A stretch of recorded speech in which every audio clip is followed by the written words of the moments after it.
Do João, nós leremos o capítulo de número 20, do verso 24 ao verso 29.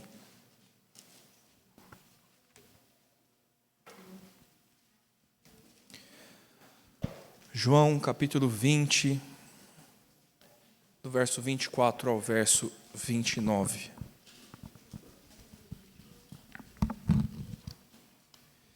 Eu vou fazer a leitura, peço que os irmãos acompanhem comigo.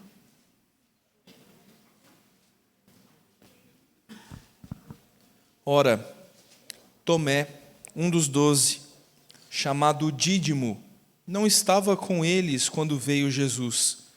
Disseram-lhe então os outros discípulos: Vimos o Senhor. Mas ele respondeu: Se eu não vir nas suas mãos o sinal do cravo, e ali não puser o dedo, e não puser a mão no seu lado, de modo algum acreditarei. Passados 8 dias, estavam outra vez ali reunidos os seus discípulos, e Tomé com eles. Estando as portas trancadas, veio Jesus, pôs-se no meio deles e disse-lhes: Paz seja convosco. E logo disse a Tomé: Põe aqui o dedo. Vê as minhas mãos, chega também a mão e põe o dedo no meu lado, não sejas incrédulo, mas crente. Respondeu-lhe Tomé: Senhor meu e Deus meu. Disse-lhe Jesus: Porque me viste e creste, bem-aventurados os que não viram e creram. Vamos orar mais uma vez? Nosso Senhor, diante da Tua palavra, clamamos a Ti, Senhor. Tua palavra nos testifica do Verbo vivo que é Cristo. Tua palavra nos anuncia a vitória sobre a morte e a sua ressurreição. E o desafio da Tua igreja é crer. Quão difícil é para nós, Deus, viver uma vida à luz da ressurreição. Quão comum é nos esquecermos e deixarmos essa esperança. Nos trata segundo a Tua palavra, Deus. Nos faça apegar-nos a Ti, lembrar deste dia e não mais esquecê-lo. E podermos ser homens e mulheres que amam ao Senhor, creem na Sua ressurreição e esperam em Cristo para que sejamos nós ressurretos um dia. Oramos, Pai, porque dependemos do Senhor para entendermos o texto e sermos por ele transformados. Nos fala, Deus, nos ensina pelo Teu Espírito, nos ajuda a lembrar das coisas que aprendemos. É o que nós oramos, é o que nós lhe pedimos, no nome de Cristo. Amém, Senhor. Irmãos, conta-se uma história, num livro chamado Às 6 Horas de uma Sexta-feira, que um missionário estava trabalhando em uma tribo indígena, um local afastado, e isso é bem claro no nosso imaginário, tendo recebido o Fábio há poucos dias na igreja. E essa história conta que uma grande peste tomou conta de toda a aldeia. Os índios estavam morrendo por conta daquela doença e precisavam de tratamento médico, e havia tratamento médico, havia disponibilidade, mas havia um pequeno detalhe, ou talvez um grande problema, entre a possibilidade deste missionário levar os indígenas a ter um atendimento médico e deixá-los morrer onde estavam na sua aldeia. Havia um rio, um largo e profundo rio. Não que ele fosse caudaloso demais para ser atravessado, ou que ele fosse perigoso por conta dos animais. Tão somente os indígenas criam que aquele era um lugar, era um rio especialmente tomado por forças malignas.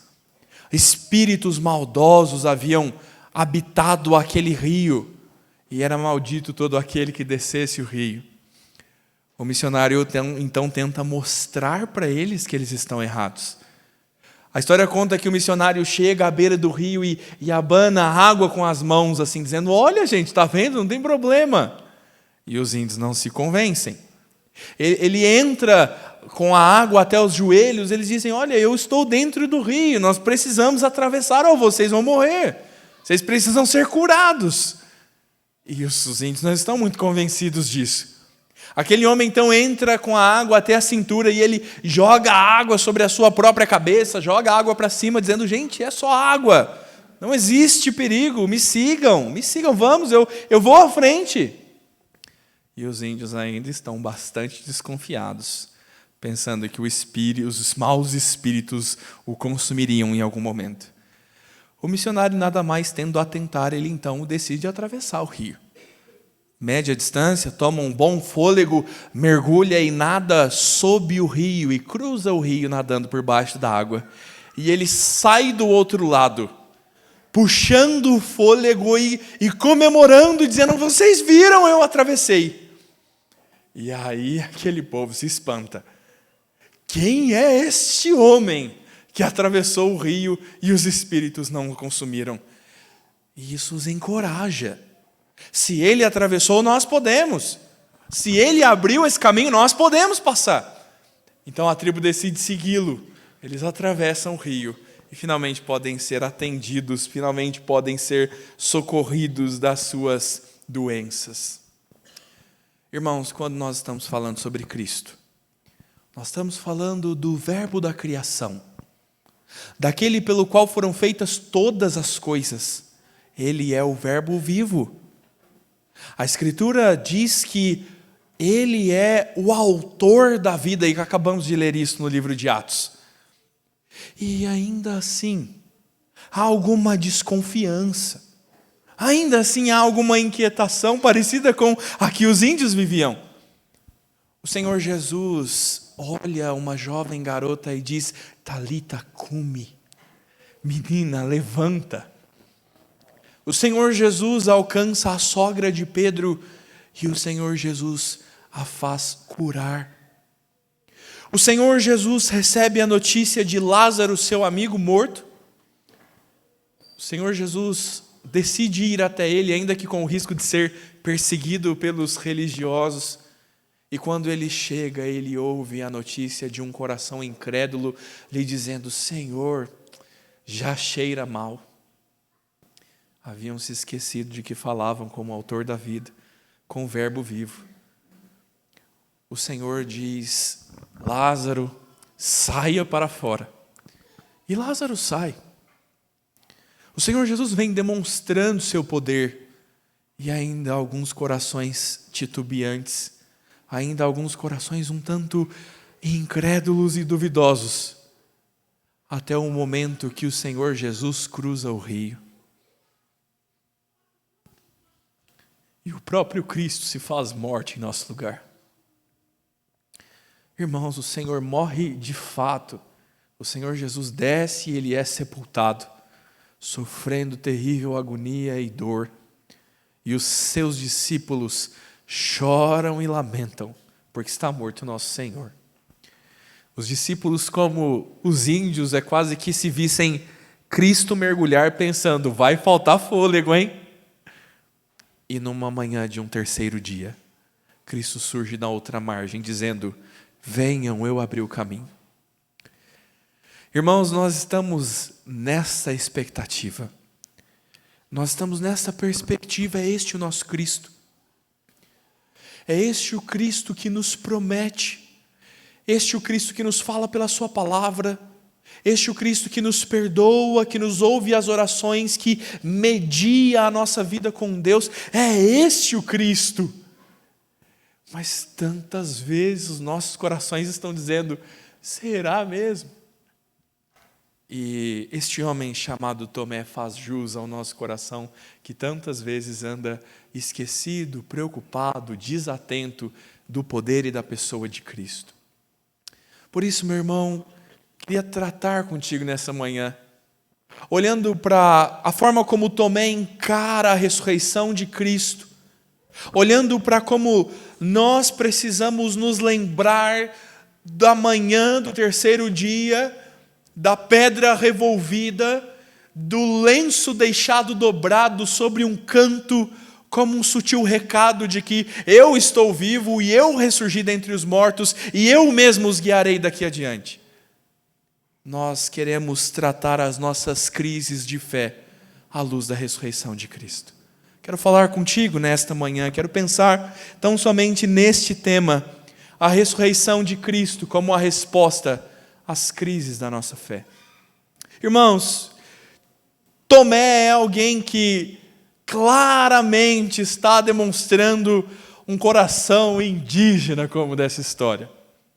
Um coração duvidoso, incerto, inquieto, quando se ouve rumores de que Cristo ressurgiu. Alguns acusam Cristo de ter sido roubado na madrugada e terem os ladrões, ou melhor, terem os guardas sido subornados pelos ladrões. Alguns acusam Cristo de uma falcatrua. Os discípulos ainda estão temerosos, ainda estão inquietos, incertos. Numa manhã do terceiro dia, algumas mulheres foram e perante o túmulo viram vazio. E o anjo lhes dizia: ele não está aqui, ele ressuscitou. As mulheres medrosas e alegres. Já teve essa sensação, meu irmão? Sabe aquela sensação de euforia, com muito medo e muito alegre? Poucas coisas nos causam sentimentos assim. Elas correm e trazem a notícia. João relata dizendo que Pedro e o discípulo amado, que é ele mesmo, correram até o túmulo. E Pedro o passou à frente e chegando ele se encurvou. Pensa na cena, meu irmão. Deve ser mineiro esse rapaz. É bem um mineiro olhando de longe assim, ó.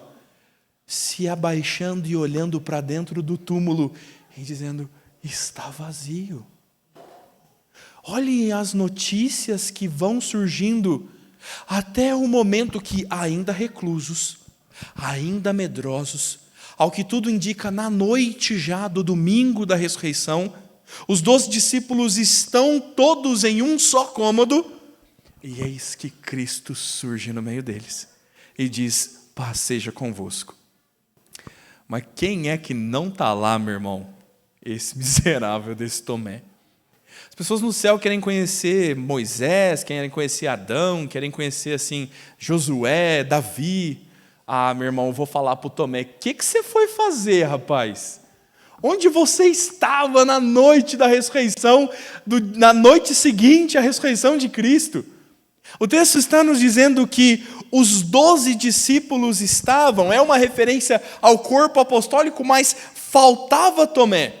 Este, um dos 12, não estava com eles quando Jesus veio. Por onde andava esse rapaz? O que fazia? Grande mistério e terrível arrependimento.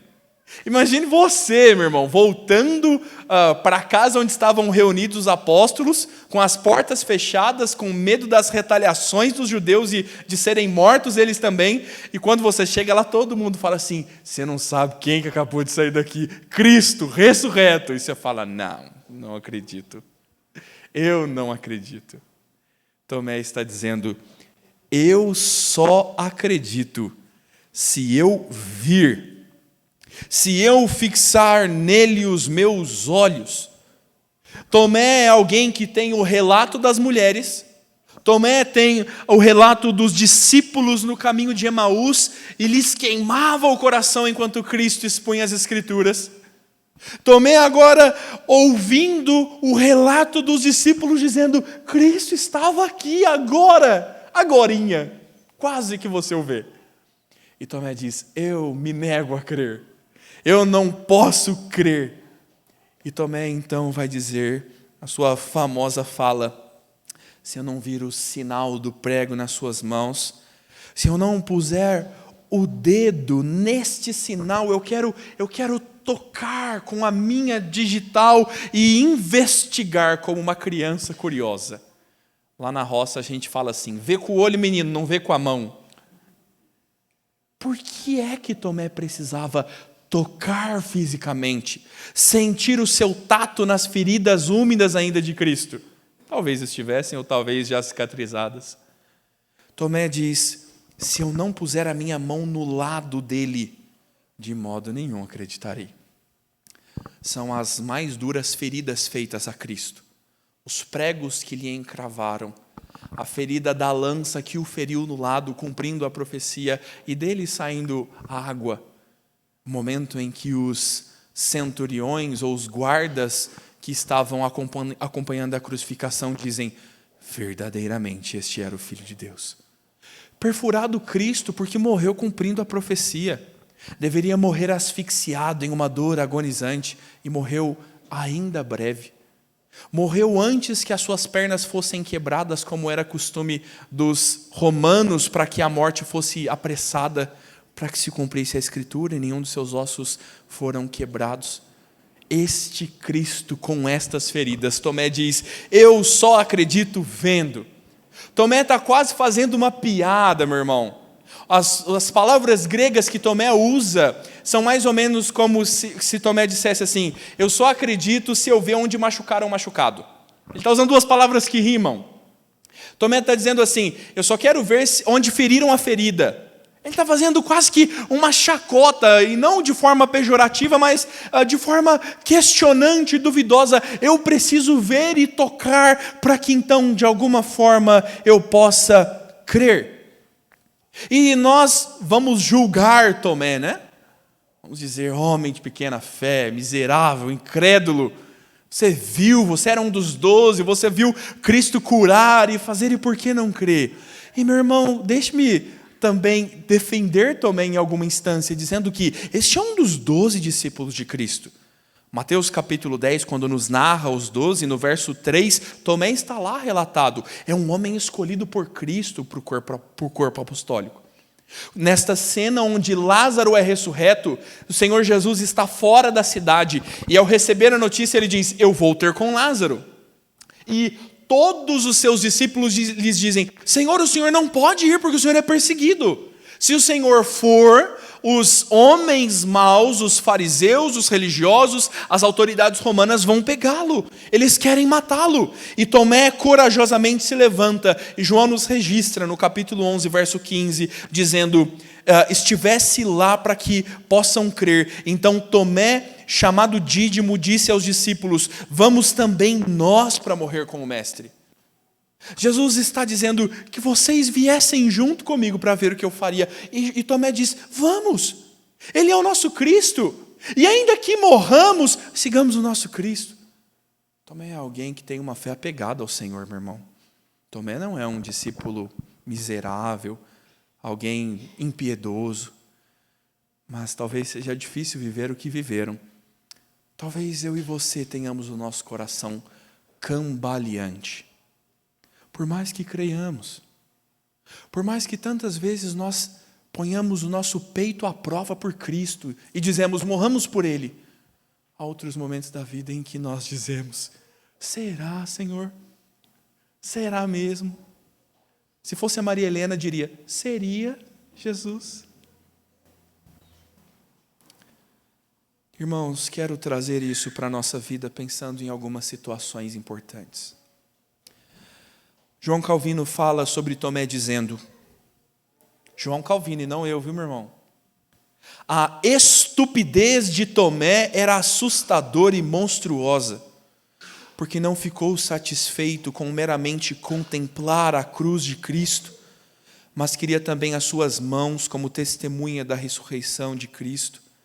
Assim se mostrou ele não só obstinado, mas também soberbo e desdenhoso em seu tratamento com Cristo. Por que será que João Calvino, um homem tão piedoso, trata Tomé com tamanha dureza? Talvez seja pela mesma razão que nós precisássemos ser tratados com dureza na nossa incredulidade. Porque a raiz do comportamento de Tomé, o modo como ele está agindo, está revelando o seu coração incrédulo. Nós estamos diante de uma crise genuína de fé. De um homem que, apesar de ter visto e testemunhado ocularmente de Cristo, agora tem o seu coração vacilante. E isto nos traz a necessidade de pensar quanto nós, tendo vivido tanto com Cristo, tendo testemunhado tanto do Senhor Jesus, ainda andamos vacilantes. Quantas foram as vezes, meu irmão, que Deus providenciou sustento à tua família. Deixa eu te contar uma história, contador de história, né?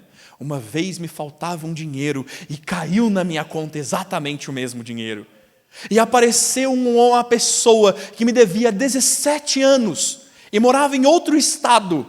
E ela passou na minha casa e num ímpeto de alegria ela pagou a minha dívida. Você já viveu isso, meu irmão? Sabe assim, aquele processo empacado?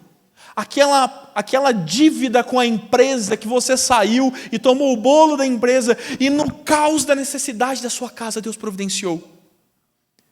E aí passa um tempo e você fica desempregado. E aí você diz: Senhor, o que será de mim? Eu vou passar fome. Meus meninos vão vender bala no sinal, Senhor. Vou ter que pedir cesta na junta. E nós nos esquecemos rápido do que o Senhor faz. Nós nos esquecemos e o nosso coração, ele é vacilante. Como o de Tomé, meu irmão. Nós queremos sempre buscar provas palpáveis. Nós queremos coisas a pegar, quando a essência da fé é crer. A essência da fé nos diz, Hebreus capítulo 11, assim: a fé é a certeza das coisas que se esperam e a convicção de fatos que se não veem. Pois pela fé os antigos obtiveram bom testemunho. Pela fé entendemos que o universo foi formado pela palavra de Deus, de maneira que o visível veio a existir das coisas que não são visíveis. Mas nós dizemos: eu só creio se eu vir. Nós talvez vejamos sim, meu irmão, a providência de Deus. Talvez vejamos sim o agir claro do Senhor em situações que os médicos te dizem: aí não dá, tá bom? Infelizmente, aí não dá. E aí, de repente, Deus faz nascer umas crianças na nossa igreja que o médico falou: aí não dá, tá bom? Agir do Senhor. E por que Deus seria tão poderoso para agir em umas e não agir em outras? Porque andaria o nosso coração temeroso quanto à morte, dizendo: eu morreria por Cristo, mas se eu morresse, quem cuidaria dos meus filhos? Quem cuida dos seus filhos hoje, meu irmão? É Cristo, é Ele. E nós andamos tantas vezes como Tomé, buscando tão somente coisas palpáveis. Nós impomos condições à fé. E nós dizemos: se Deus é, Ele tem que me provar. Meu irmão, homens como Tomé, homens como Gideão, são exemplos de incredulidade e não de fé. A fé é dizer: Senhor, eu creio. A fé é dizer: quer nos lançar na fornalha, nos lance. Se Deus quiser, nos salvará. Se não quiser, morreremos. A fé é a certeza do que se espera. E nós somos desafiados por este orgulho nosso, essa altivez nossa, quando nós impomos condições. Eu crerei, Deus, se o Senhor fizer. Se o Senhor não fizer, eu não crerei. E aí há um homem cristão cantando: se Deus fizer, Ele é Deus, e se não fizer, continua sendo Deus. Nós gostamos dessa música, né? A manhã de devocional você ouve, a gente chora em casa. Aí Deus não faz no mesmo dia. E a gente fala: Senhor, Cristo está morto. Quão duro lidar com o nosso coração, né, meu irmão? Nós somos desafiados a deixar o nosso orgulho e nos apegar à fé. A natureza da fé, meu irmão, não é não ter dúvidas. Não é não ter dúvidas. Nós somos limitados. Você é limitado como eu, meu irmão. Tem dia que dá medo, sabe? Tem dia que a gente se inquieta. É gostoso ler Salomão assumindo o trono, o maior reino de Israel, o ápice da história de Israel. E Salomão está dizendo: Senhor, eu não sei me portar, não passo de uma criança. Irmãos, dá medo mesmo. É duro, é difícil. Talvez nós andemos mesmo situações como os discípulos lá, presos em casa com medo das retaliações. Nós não estamos isentos disso.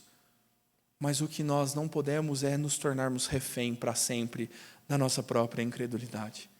Os medos virão e eles poderão ser tratados por Cristo. E eles poderão ser lidados aos pés do Calvário.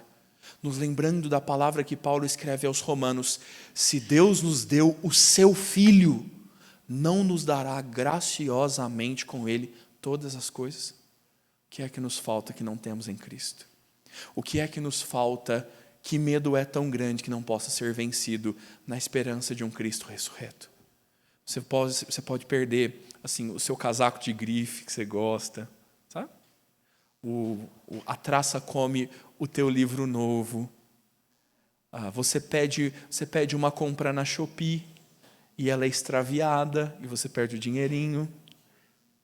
Seu amigo traz um iPhone dos Estados Unidos, ele é taxado, você não tem dinheiro para pagar. Sabe coisa assim que você perdeu.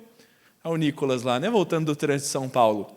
Uma pessoa gentil põe a mão pelo braço, põe o braço pela sua janela, põe a mão pela sua janela e diz: empresta seu celular, deixa eu ver uma coisa. Vai-se embora. E nós dizemos: não, são perdas, são essas coisas você conquista de novo. E se Deus tira a sua vida, meu irmão? E se Cristo te chama para cruzar o rio? São momentos que a gente diz: ai, Senhor, e agora? Se Cristo nos conquistou a vitória sobre a morte, que são as outras coisas, meu irmão? Se Cristo nos chama para uma vida a qual Ele abriu o caminho, uma ressurreição, uma certeza, uma esperança, a fé que o pior dos nossos problemas, a consequência do nosso pecado e a morte eterna já foi resolvido, que mais temeremos? Precisamos andar com a cabeça um pouco mais erguida. E é sobre isso que eu quero falar no segundo ponto. Se por ora, na primeira parte do texto, os versos 24 e 25, nós vemos a crise de fé, nós vemos a incredulidade. Na segunda parte do texto, no segundo ensino desta manhã, nós vemos a ressurreição como a resposta. Nós vemos a fé resolvendo a crise da incredulidade. O verso 26 nos diz que passados 8 dias, estavam outra vez ali reunidos os seus discípulos e Tomé com eles agora. Estando as portas trancadas, veio Jesus, pôs-se no meio deles e disse: paz seja convosco. Se eu fosse Tomé, eu não saía daquela casa mais, meu irmão. Eu acho que foi isso que ele fez. Tomé falou: vai que Jesus aparece de novo. E se passaram 8 dias, na contagem judaica, isso dá exatamente no domingo seguinte, de hoje a uma semana. No domingo seguinte, Tomé está juntamente com os 12, ainda amedrontados. Cristo vai resolver esse problema logo na grande comissão. Venha hoje à noite, Leandro pregará esse texto. O Senhor vai enviar os seus discípulos e tirá-los desta inquietude e deste medo. Mas eles estão lá ainda, todos os 12, passados 8 dias. E Cristo, com as portas trancadas, pôs-se no meio deles. Cristo não é um mágico, tá, meu irmão? Sabe aquele homem que destranca fechaduras? Alguns discutem que Cristo entrou de fininho, que tendo um corpo físico, Cristo sendo homem, ele não poderia fazer um milagre dessa natureza. Mas, irmãos, quando os evangelhos nos trazem uma informação, normalmente essas informações são por razões bem claras. Os evangelhos não costumam nos noticiar de coisas sem sentido. Provavelmente é um milagre de Cristo. Provavelmente é a ação do seu poder, e quem somos nós para dizer que o homem que saiu da tumba não pode atravessar uma porta? O Senhor Jesus se põe no meio deles. E o cumprimento de Cristo a eles é muito curioso. O Senhor Jesus diz simplesmente: paz seja convosco. Para nós é um cumprimento. A paz do Senhor, nos encontramos na porta da igreja, que a paz de Cristo seja convosco. Mas, irmãos, Cristo está comunicando um pouco mais do que somente um olá. O Senhor está com este cumprimento, tratando as maiores necessidades e crises daqueles irmãos. Eles estão amedrontados, desesperados e inquietos. A paz se faz fisicamente presente entre eles, Cristo. E quando Cristo diz: paz seja convosco, ele diz: eu estou no vosso meio, eis aqui o seu Cristo, o seu Senhor, estejam em paz, porque eu estou convosco. Pastor Itamar diria: o camisa 10 entrou no jogo. Você já ouviu ele dizer isso algumas vezes? Cristo irrompe a crise e o medo dos discípulos, e ele então vai logo dizer a Tomé. É curiosa essa volta de Cristo, porque não há outro diálogo, não há um momento anterior. Se você ler o relato dos evangelhos, você vai ver que Cristo anteriormente comeu com eles para provar que ele havia ressuscitado. Cristo não era um espírito, alguns deles temiam, é um espírito. Cristo gasta um pouco mais de tempo. Agora Cristo surge, Cristo aparece em meio aos seus discípulos, os cumprimenta desta forma e diretamente vai a Tomé. Tomé, vem cá, eu tenho um assunto contigo. Você falou um negócio semana passada aí que eu não concordei muito não. O Senhor Jesus chama Tomé e diz: põe aqui o dedo. O Senhor Jesus diz: toca as minhas mãos. Chega a mão e põe-na do meu lado. Sabe o que é curioso, meu irmão? O Senhor Jesus está respondendo a cada uma das coisas que Tomé disse. Jesus, ele é claro e intencional na sua tratativa com Tomé. Jesus não está fazendo isso como alguém arrogante, no desejo de humilhá-lo. Mas Cristo é alguém que olha para as nossas inquietações, para os nossos medos, para as nossas angústias, e Ele nos ama nisso. E Cristo é condescendente conosco. Cristo é um homem de dores que padeceu por nós. Ele sabe os nossos sofrimentos. Nós não temos um sumo sacerdote que não se compadeça. E a ação de Cristo com Tomé é o tratar amoroso de um Deus que está zelosamente resolvendo as crises de um coração inquieto. Jesus está preocupado com Tomé. Ele quer tratar o coração daquele homem. E por isso ele vai dizer, como Tomé disse mais cedo: eu só acredito se eu colocar o dedo na sua ferida. E Tomé disse: põe o dedo na minha ferida. Tomé disse: eu só acredito se eu ver as feridas dele nas mãos. E o Senhor Jesus diz: toca as minhas mãos. E Tomé diz: só se eu ver a ferida no lado e eu lhe puser o dedo. E o Senhor Jesus diz: venha ver a minha ferida. Jesus cuidadosamente, intencionalmente fala de cada uma das exigências de Tomé.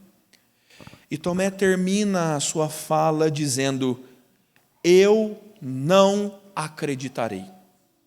Se eu não tocar cada uma das suas feridas, se eu não cumprir os meus próprios orgulhosos critérios, eu não crerei.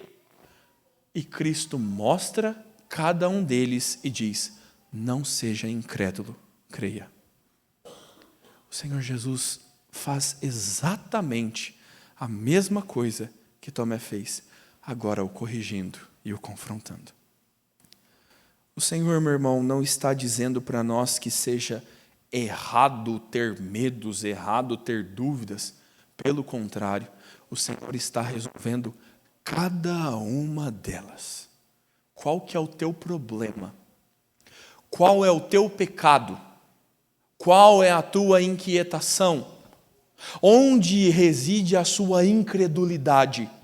É o Cristo condescendendo, amando, na sua pura e santa empatia, dizendo: eu vou tratar este problema, este pecado, e resolver esta mesma crise de fé do seu coração. Não seja incrédulo, creia. O Senhor Jesus está comprometido com as nossas vidas, tão somente pela sua graça e pelo seu amor. Tão somente porque Ele o quer fazer. E afinal, Tomé então responde ao Senhor. Sabe o que é curioso, meu irmão? O texto não diz se ele fez o que Cristo mandou. O texto não diz se Tomé realmente tocou para confessar essas palavras adiante, ou se simplesmente na aparição de Cristo ele tão somente creu. Chegaremos no céu e perguntaremos: Tomé, tocou a ferida ou não tocou a ferida?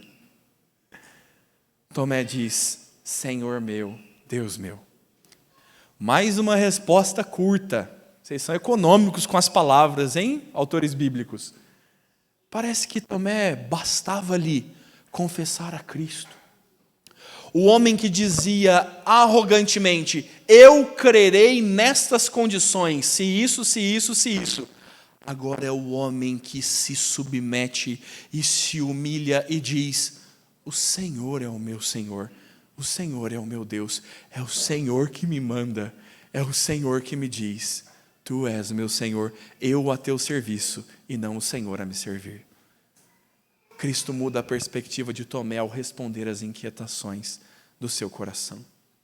O Senhor Jesus completa esta cena nos dizendo: porque me viste, creste, bem-aventurados, mais do que felizes, felicíssimos, os que não viram e creram. Cristo está condenando a incredulidade deste homem. Cristo está lhe dizendo: você deveria crer mesmo sem ver, mas eu vou responder às suas questões.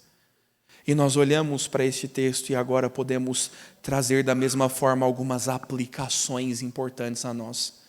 E pensar sobre como nós somos chamados a uma fé genuína que vai muito além da incredulidade que anteriormente andava o nosso coração.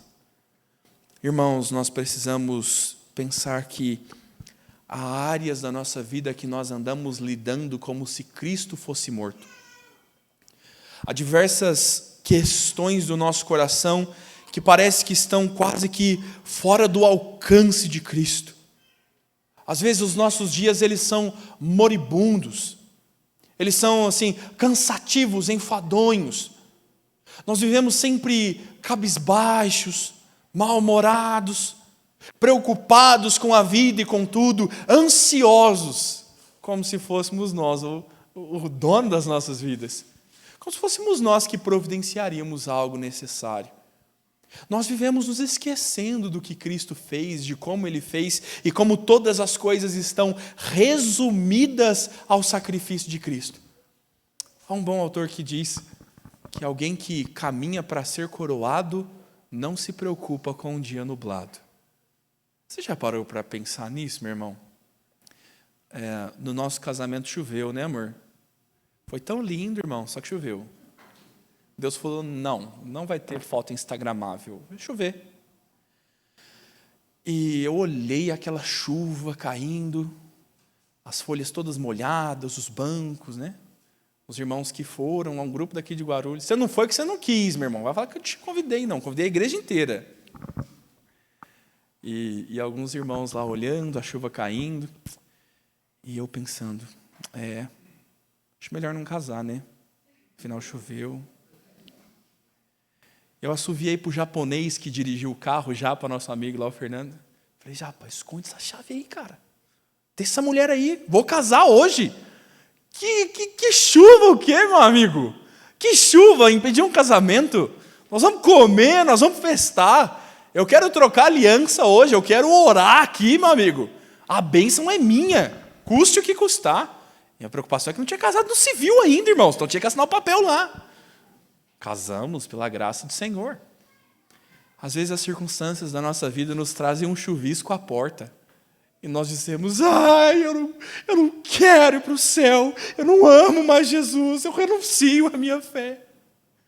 Nós andamos inquietos, irmãos, e preocupados com coisas que a Bíblia chama de leve e momentânea tribulação, à luz da ressurreição de Cristo, à luz da glória que há de ser manifesta, que é um dia nublado para alguém que tem a vida eterna nas suas mãos. E o nosso Cristo abriu o caminho dizendo: vou na frente preparar um lugar para vocês, e vou ter uma morada para vocês lá comigo. Tão logo vocês vão.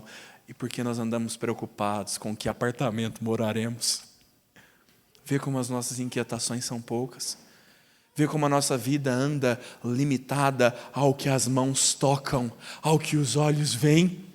E Paulo nos diz: olhem para as coisas que não se veem, porque elas são eternas. Aquilo que se vê é passageiro. Os nossos olhos precisam estar em Cristo, meu irmão. A nossa esperança revelada no Senhor.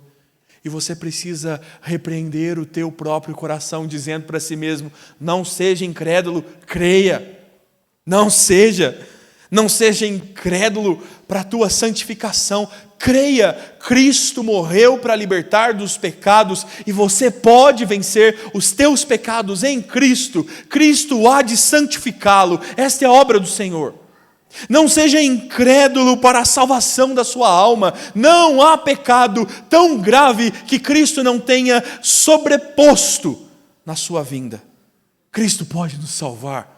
Não seja incrédulo para a justiça de Deus. Deus há de pôr todas as coisas no seu lugar, há de trazer juízo sobre os ímpios, cessar a maldade deste mundo e nos levar a um campo amplo e espaçoso para beber águas frescas com o bom pastor. Cristo prepara isso para nós. Não seja incrédulo ao ver o mundo indo mal. Creia, a justiça há de ser manifesta, porque Cristo já começou a fazer isso. Não seja incrédulo, meu irmão. Creia, o Senhor há de voltar como foi. O Senhor há de voltar como foi. As nossas angústias cessarão, nossas crises plenamente resolvidas. Liguei para o Roberval essa semana. Onde você está ontem? Rapaz, estou no mecânico. No céu não haverá. No céu não haverá pneumonia. No céu não haverá Serasa. No céu não haverá cansaço, artrite, artrose. Quem trabalha no Serasa? O sol está animado, hein? Que grande alegria, irmãos, pensar na esperança eterna. E se nós assim pensarmos, essa mesma alegria que nós estamos sentindo agora, rememorando a Cristo, sentiremos a cada manhã até que Ele venha. O apóstolo Paulo nos diz, irmãos, na primeira carta aos Coríntios, que se Cristo não ressuscitou, é vã a nossa pregação, é vã a nossa fé. Se nós não nos lembrarmos da manhã de domingo seguida à Páscoa, é vago crer em Cristo. É vago ler a Bíblia, é sem razão frequentar a igreja, construir a congregação bereia, se tornar um diácono, ensinar seus filhos. Não vale nada se nós não vivermos a vida à luz do Cristo ressurreto. Este é um ponto central da nossa fé. Este é um momento crucial da nossa vida. E nós estamos em um grupo bem privilegiado, quando Cristo está convidando Tomé a crer, está repreendendo a incredulidade do seu coração, ele dizendo por fim, mais bem-aventurado são aqueles que não viram e creram. O coração duro é o meu irmão, que eu fico pensando, eu queria ter visto Jesus fazer a figueira florescer, levantar o coxo, curar o cego. Eu queria ter visto Cristo ressurreto, ascendendo aos céus. Aí eu creria um pouco mais. Jesus está dizendo que nós somos mais felizes do que os próprias testemunhas oculares, os próprios que viram. Esta graça estendida a nós. E deixe-me lembrá-lo que, em última instância, fé é fé, meu irmão. É milagre. E eles não se dão a explicações submissas à ciência, submissas às explicações racionais. A fé não está plenamente compreensível. Aquilo que é finito não pode compreender o que é infinito. Deus nunca caberá em nós. Por isso cremos ainda sem conhecer. Isto é fé. E nós vivemos uma vida pautados na fé. Não vemos, mas cremos. Conhecemos ao Senhor sem tocá-lo. E isso nos faz mais do que felizes, assim disse o seu Senhor e não eu. Que privilégio, meu irmão, que alegria, crer no Cristo ressurreto, ainda que nós não o vejamos por enquanto, ainda que haja essa ardente expectativa da criação e dos nossos corações sermos completamente redimidos. Qualquer trovão lá em casa eu estou falando, podia ser Jesus, podia ser Jesus. A esperança viva, nossa! E isto é bem-aventurança, e isto é alegria. O que não há sobre a terra, o que não há em uma vida de pecado e impiedade é fé e esperança. E nós temos uma bendita e infalível esperança. Somos os mais felizes de todos os homens, porque esperamos a Cristo e cremos nele, ainda que não o vejamos. Que Deus nos preencha desta boa fé, que crê sem ver, e esta é a natureza da fé. Meu irmão, nós temos inúmeros argumentos apologéticos sobre a ressurreição de Cristo. Muitos, muitos, muitos. Para responder sobre, será que Cristo não dormiu profundamente? Não, nós temos médicos, não sou eu que falo, é o médico que analisa a situação e fala que a doença não era possível. Será que Cristo não foi roubado? Não, não foi roubado. Nós temos uma boa carga de assuntos para mostrar que Cristo não foi roubado. Será que Jesus não ressuscitou assim? Não era um simbolismo? Será que ele não se manteve vivo no coração dos discípulos? Não, meu irmão. Ele comeu um peixinho com Pedro lá na praia. Pedro não está tendo alucinações. Muitos argumentos apologéticos existem para a ressurreição de Cristo. Quero convidá-lo a um que é tão suficiente, e sem este, nenhum dos outros vale. Creia. Creia. Fé no Senhor Jesus. Bem-aventurança de não ver e crer. Nada suplanta a fé, ainda que todas as coisas possam ser utilizadas como instrumento da nossa fé. Creia em Cristo. Volte-se para o Senhor, meu irmão. Volte-se para o Senhor Jesus. Traga suas dúvidas, suas inquietações, seus medos a Cristo. E ore a Deus dizendo: Senhor, trata as minhas crises de fé. Senhor, olha eu sendo um Tomezinho aqui. Senhor, me ajuda. Me socorre, ó Cristo. E é isso que o Cristo ressurreto há de tratar os nossos corações. Temos o Espírito Santo Consolador habitando em nós, como estes ainda não tinham. Eis que encontraremos as respostas em Cristo. Creia, meu irmão. Creia no Senhor Jesus. Quero orar, quero convidá-lo a baixar a sua cabeça, levar assim o teu coração a Deus e nós orarmos, clamando ao Senhor.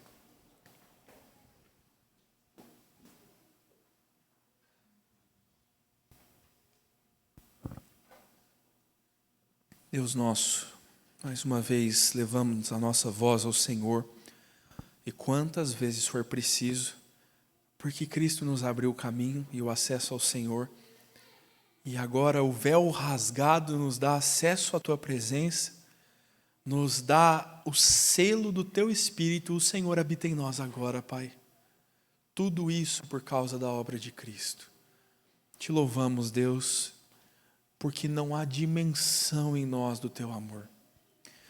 Nós tentaríamos e não compreenderíamos o quanto o Senhor nos ama ao nos enviar Cristo, ao decretar a história e na redenção do Senhor, centralizá-la no nosso Senhor Jesus.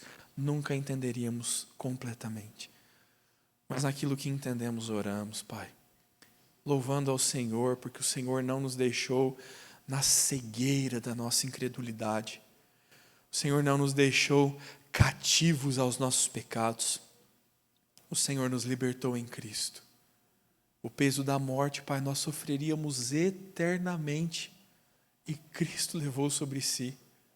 Obrigado, Senhor. Não poderíamos pagar e não temos com o que agradecer.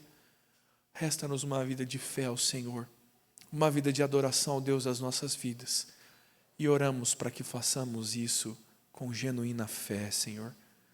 Nos ajuda a crer, nos ajuda a rememorar e diariamente viver a alegria da ressurreição do Senhor Jesus.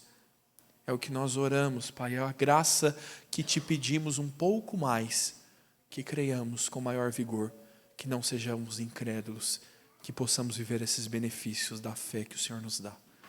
É no nome de Cristo Jesus que nós oramos e que nós agradecemos ao Senhor. Amém.